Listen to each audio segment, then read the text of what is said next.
Hello everyone and welcome to this week's video, and I hope you're continuing in a happy Easter.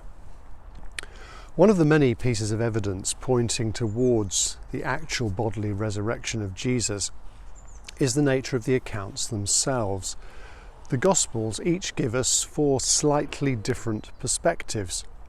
These accounts are very difficult to harmonise completely. John Wenham, the theologian, made a valiant attempt in his book The Easter Enigma a few years ago, but on the surface at least some details don't completely square up. This is understandable if we see them as eyewitness testimony to an entirely unexpected, dramatic and supernatural event. The nature of this testimony has helped a number of lawyers over the last few years, people who are used to sifting evidence to uncover the truth beneath, have started suspicious and ended up converted. So much of the difference is explained by the different backgrounds and life experiences of these witnesses. The women were overwhelmed during Jesus' earthly life by his kindness and inclusion. They lived in a culture of double oppression, firstly by the Roman occupiers and secondly by their cultural patriarchy. To find a Jewish rabbi who valued them equally to men and even found space in his group for those who, like prostitutes, would have been excluded everywhere was overwhelming.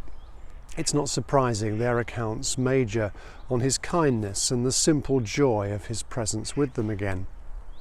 The disciples, called as they were from a life of labour to a higher purpose, seem to major on the commissioning aspect of the accounts.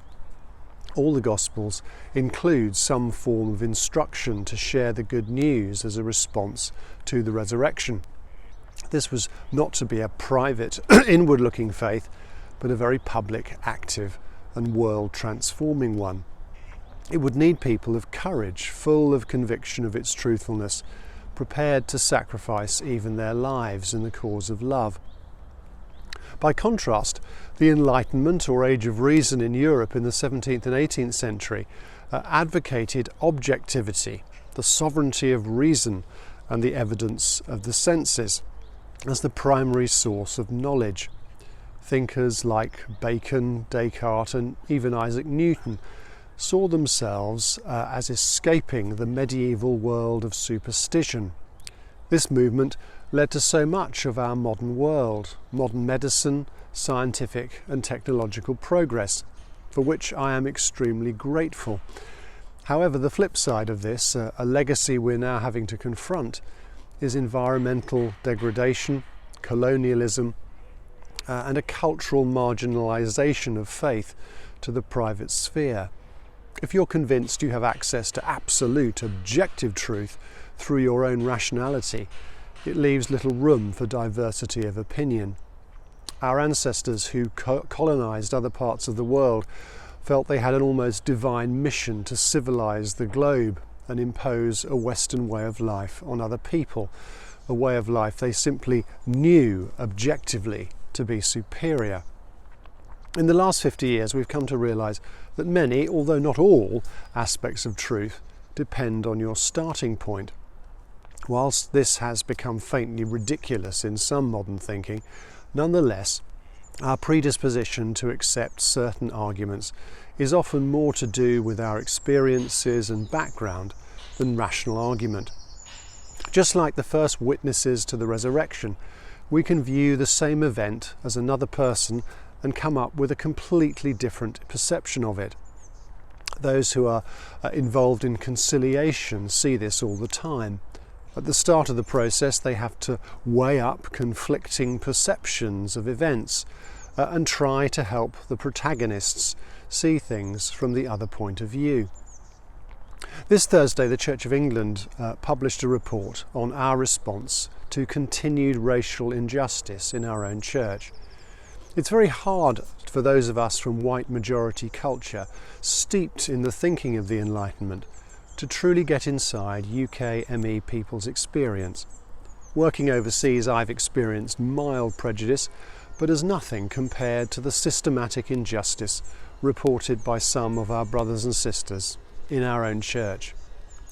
I've no doubt I shall get correspondence arguing that such a report is a distraction from the work of the gospel, a sign that the C of E has gone woke, which is usually a caricature to avoid engaging with the real issues such reports identify. I'd argue that issues of justice are absolutely at the heart of what it is to be a Christian.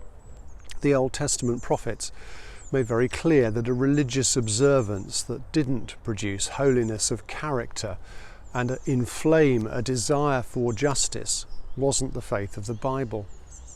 I hope that as we discuss these issues, our knee-jerk response will not be to see it through filters based on our own experience, but genuinely try to walk in the mile of the shoes of another.